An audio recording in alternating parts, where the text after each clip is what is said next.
I think gratitude is a natural state. Particularly, it's my natural state for sure.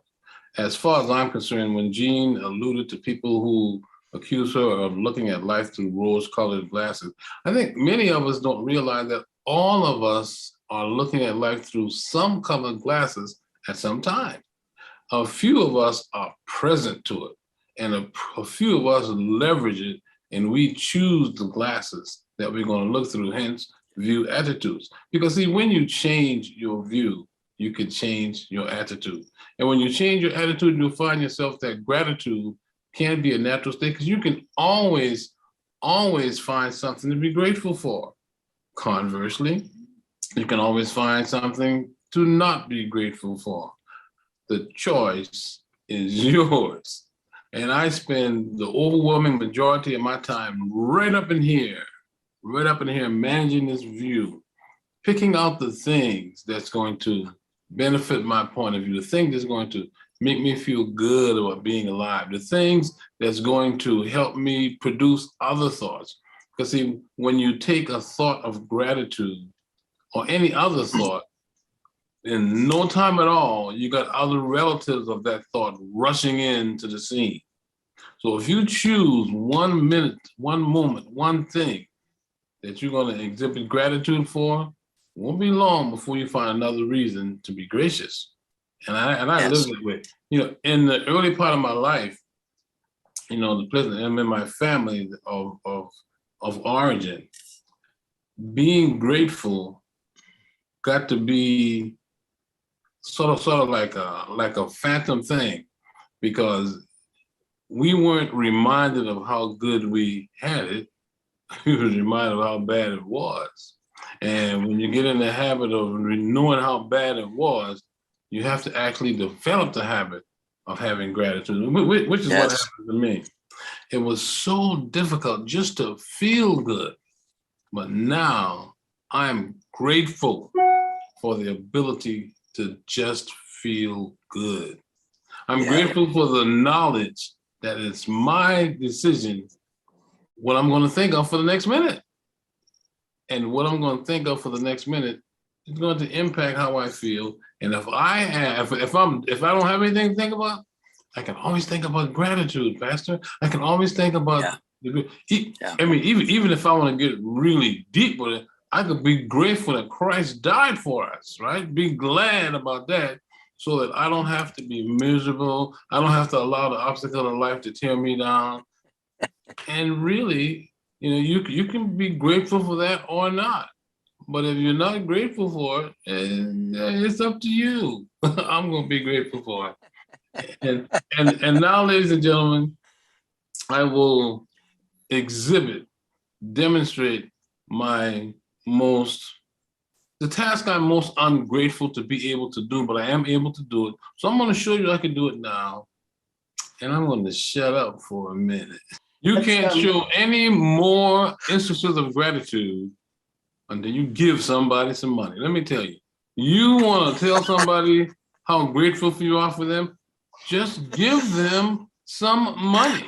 And all the money that you have and all the good that it brings you, it won't bring you nearly as much good keeping it as it'll give you by giving it to somebody.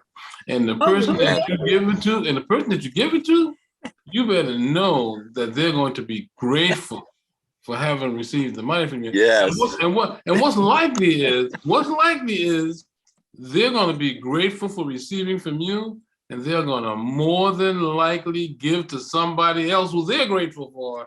And you can start this chain of gratitude, this chain of being grateful. And that's why in the Bible it says, when you give, it shall be given unto you. Good measure, pressed down, shaken together, and running over, men give into your bosom. Now we're not preaching today. We're not talking about, we're not trying to evangelize the world. Well, not directly anyway. But we're not preaching today. We're just demonstrating how you can get really good things out of life by being grateful. And gratitude also is a thought process. And our thinking forms something called neural pathways. And those neural pathways act like rails on like a railroad track. And those neural pathways, they bring good to you. When you have gratitude, gratitude forms those pathways and they bring more reasons for you to feel grateful. Now, mind you, if you choose not to use gratitude, it's going to bring whatever it is that you are choosing to think about. Okay, so I'll try to be quiet again. And if people understood the truth of what the both of you just articulated, they'd be fine and they'd implement it. But the difficulty is people don't understand the truth of what you're saying. People don't understand that an attitude of gratitude is essential. And some people tend to emphasize the presence of evidence. See, so some people, as they hear what you and Pastor Billy are saying, they have ways to negate the truth of what you're saying, that you can't tell me that my attitude is going to improve my life all that much, right? And they may look for evidence of what you are saying for that to be true. But sometimes you can't find the evidence of where I want to go to. Sometimes you just have to believe. And when you understand belief and the power of belief, right? Like there's this quote that I heard some time ago, and I stand on it. It says, "To them that believe, proof is unnecessary. And to them that don't believe, proof is impossible." So the strength of what you and Pastor Billy are saying is undeniable once a person believes it. So they can stop trying to look for evidence that what you're saying is true. Stop trying to look for proof that, yeah, my attitude is going to affect my life, and just simply believe it. And you don't need any evidence of what you believe. And when you think of things that we all believe now with absolutely no evidence whatsoever, we believe it. Let's believe this. Let's believe that an attitude of gratitude impacts your life, and roll with that and act as though it's true and develop the attitude to get you there. Step one is believe it's possible. So, a person that doesn't yet believe can consider what you just said. Consider that everything you just mentioned was once impossible. Once it was just an idea in somebody's mind that has come to fruition. So meditate on the things that you know exist right now, and believe the things as complicated as a computer is, as complicated as the car is. At one time, it was impossible, and it came out of somebody's mind. Somebody chose to believe. So if you were to choose to believe that it's possible, that you could impact your life by changing your attitude, if you could just believe that, think of how phenomenal a change could occur in your life, and compare that change with the invention of the computer, with the invention of the car, because truly, find as many things as you can think of, wherever you are, whatever you can touch, whatever you can feel.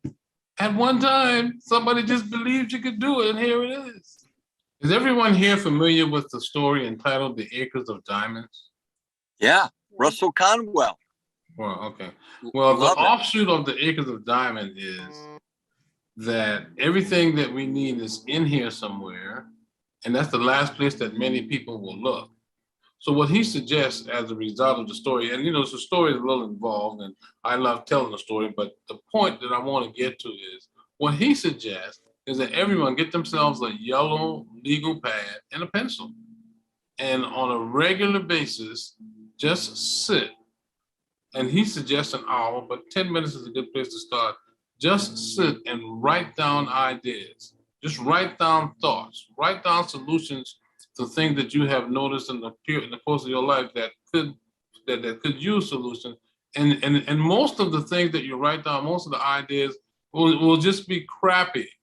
But you only really need one idea to change your life. So if you commit to just doing that on a regular basis, you're going to be amazed as to what happens as a result of just sitting down and thinking of things and writing it down. So that's one thing that anyone can do. That's one thing that I've done. And over the course of time, that's how I came to cement this whole idea of view attitudes being a situation where you change your view and you can change your attitude. I found that when I looked at things a certain way, I felt a certain way about things. And so now I look at everything as an opportunity to improve. I look at everything as something that can be leveraged for my good if I will only take the time to think about how the thing is going to affect me. And it comes from a verse in the Bible I talk about from time to time that says, all things work together for good, right? And if all things work together for good, it doesn't really matter what it looks like right now. It doesn't really matter what you think about it. I know that there's some good in it somewhere. And that's an idea that I got from sitting down with a yellow legal pad and just writing down ideas. So if everyone can commit to doing that, I think they'll implement another one of my favorite sayings. They'll be better than they were, but not as good as what they're going to be, because as long as they keep that habit up, they'll keep getting better.